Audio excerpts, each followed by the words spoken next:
Samsung trademarked the term hexasquare pixel, which is described in the filing as image sensors for photographic devices.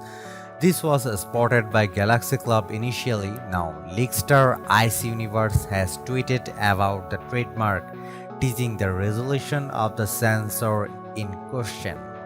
The Leakstar implies that this sensor will do 36 into 1 pixel binding, which is well above the current arrangements of tetracell 2x2 and nonapixel 3x3. If the target is 12 megapixel output, we can calculate the resolution. It works out to 432 megapixel, though it could be rounded to 450 megapixel. Either way, it will more than double the resolution of the 200 megapixel sensors from Samsung, the ISOCELL HP1 and HP3.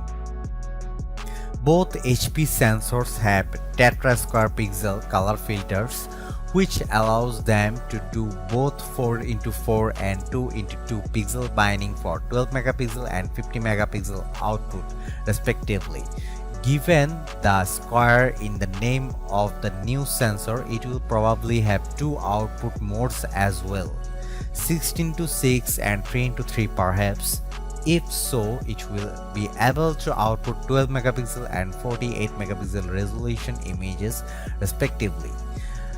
Binding will be necessary since even if the sensor is huge, fitting that many pixels will make them pretty tiny.